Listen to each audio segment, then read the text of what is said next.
Good morning everyone and welcome back to my channel. তো আজকের ব্লগটা একটু অন্যরকম হচ্ছে। আজকের ইন্ট্রোটা সমস্তটাই আমি মন্দির থেকে শ্যুট করছি। তো আজকে হচ্ছে মন্দিরে পৈতের ডেট। নাট মন্দিরে আজকে হচ্ছে পৈতে।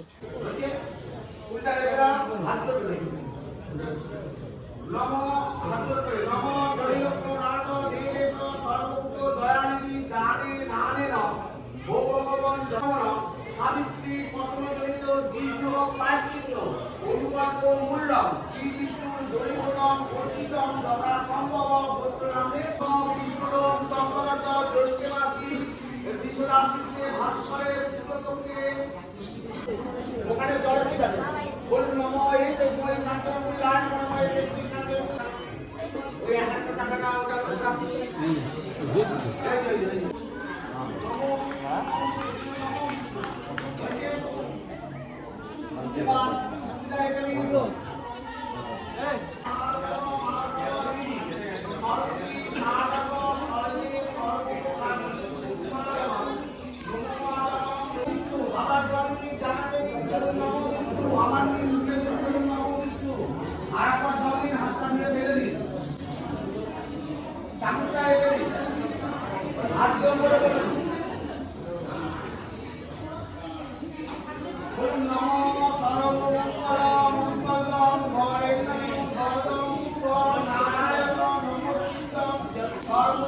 তার এক ঝলক তোমাদেরকে দেখিয়েই দিলাম যে মন্দিরে আজকে হচ্ছে পৈতে।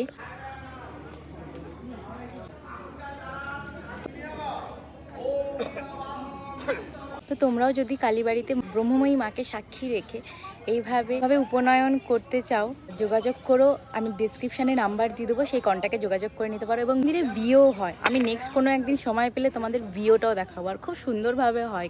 বিয়ের ডেটগুলোতে তো মন্দিরে পা রাখা যায় না, এত পরিমাণে ভিড় হয়।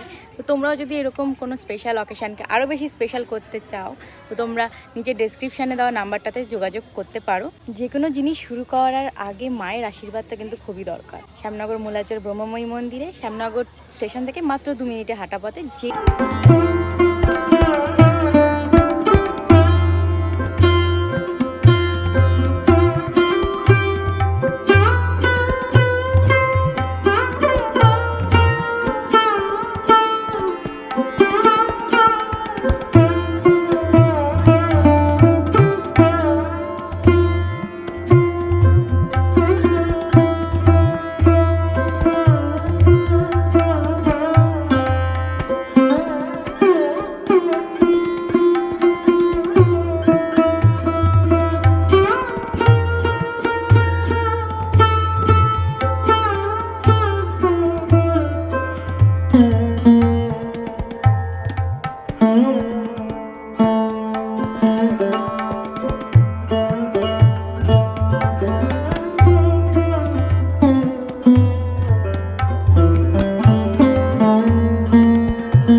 হলো?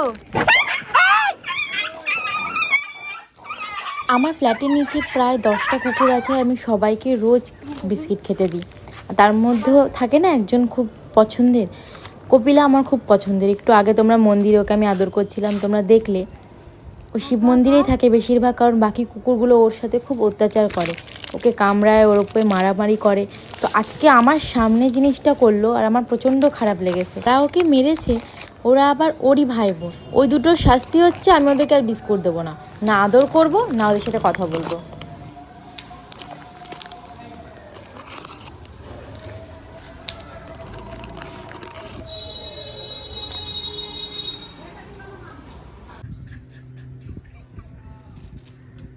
বেচারা ওখানে বসে রয়েছে ভয়তে, আর এখানে এই অসভ্যগুলো এইসব করছে।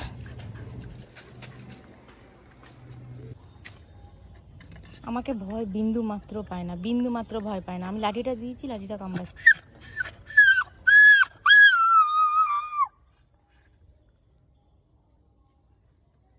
দিন দিন ওদের সাহস এতটা বেড়ে যাচ্ছে, ওখানে কপিলাকে কামড়ে আসলো, ওকে মারলো, মারার পর এখানে এসছে গঙ্গার পাশে একটা ছোট বাচ্চা হনুমান দেখে ওকে অ্যাটাক করেছে।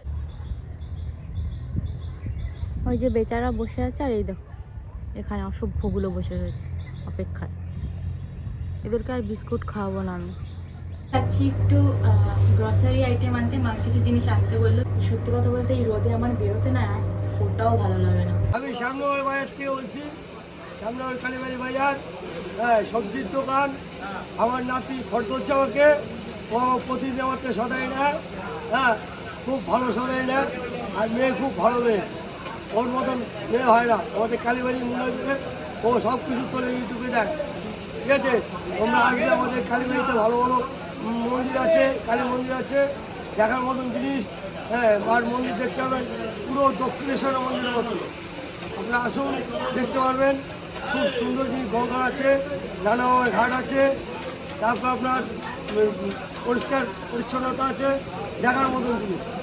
আপনারা আসবেন, দেখেন। বলো সাবস্ক্রাইব করে দিদি চ্যানেলটা। হ্যাঁ, বলো চ্যানেলটা সাবস্ক্রাইব করে দে। আমাদের এই চ্যানেলটা আমাকে দেখে সাবস্ক্রাইব করে দিন। হ্যাঁ, তাহলে আমি একটু আনন্দ পাবো। ও যেগুলো ইউটিউবে ছাড়বে একটু ভালো করে দেখবে। শ্যামনগর কালীবাড়ি বাজারে সবজির দোকান। আমার বাড়ির 90% সবজি এই দাদুর দোকান থেকেই যায়। তো দাদু এবং দাদুর ছেলে দুজনে মিলে দোকানটা চালায়, আর খুব ফ্রেশ ফ্রেশ সবজি রাখে, আর আমার সাথে খুব ভালো ব্যবহার করে। ওনার খুব ভালো কথা, আমাকে নাতনি বলে ডাকে। তোমাদের মধ্যে যদি কেউ শ্যামনগর থেকে ব্লগটা দেখে থাকো, তাহলে প্লিজ দাদুর দোকানে যেও এবং শপিং করো, আর কেনার সময় অবশ্যই আমার কথা বলো যে তোমরা আমার ভিডিও দেখে গেছো, তাহলে দাদু বেশি খুশি হবে।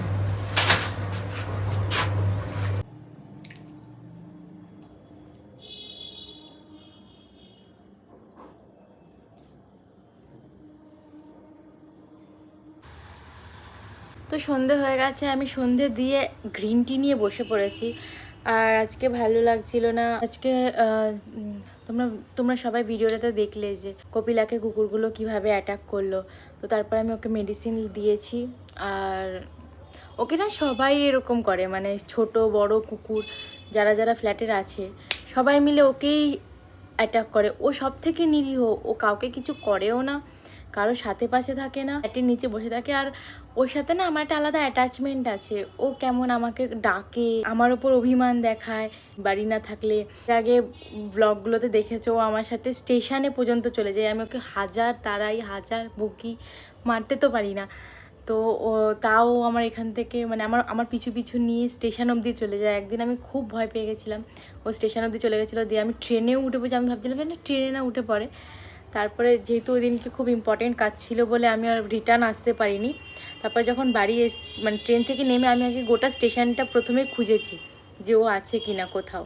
তারপর দেখলাম যে না, নেই। খুব টেনশনে বাড়ির দিকে এসেছিলাম। ওকে শুধু বলছিলাম ঠাকুর প্লিজ যেন ও থাকে, ও বাড়িতেই থাকে, যেন রাস্তা চিনে আসতে পারে। আর বিশ্বাস করবে না, আমি যখন ফ্ল্যাটের সামনে এসে দেখি যে ও বসে রয়েছে আর আমাকে দেখে দৌড়ে এসছে আমার কাছে, আমি যে কি একটা রিলিফ পেয়েছি মনের মধ্যে। উপরে সিঁড়িতে দাঁড়িয়ে ডাকি বা ছাদে দাঁড়িয়ে ডাকি বা জানলা দিয়ে ডাকি, ও ঠিক জানে যে আমিই ডাকছি। অন্যান্য কুকুররা কিন্তু এরকম করে না। আর যারা আছে আমার ফ্ল্যাটের নিচে, শুধুমাত্র ও, আমি যদি একবার কপিলা বলি ওখান থেকে চলে আসবে যেখানে থাকবে। ও সবসময় কি করে, মন্দির যখন খোলা থাকে মন্দিরে শিবের মন্দিরে ঢুকে বসে থাকে। ওরা তো ঠাকুরেরই একটা অংশ। আর একটা জিনিসও খুব ভালো, ওদেরকে কিন্তু মন্দির থেকে কেউ তাড়িয়ে দেয় না, বা ওদেরকে কিন্তু মন্দির থেকে কেউ মারেও না, কিছু বলেও না। ওরা সবসময় ওখানেই থাকে। তো আজকের ভিডিওটা এখানেই শেষ করছি। যদি কিছু ভালো লেগে থাকে তাহলে please do like, comment and subscribe my YouTube channel. খুব তাড়াতাড়ি দেখা হচ্ছে নতুন একটা এক্সাইটিং ব্লগ নিয়ে।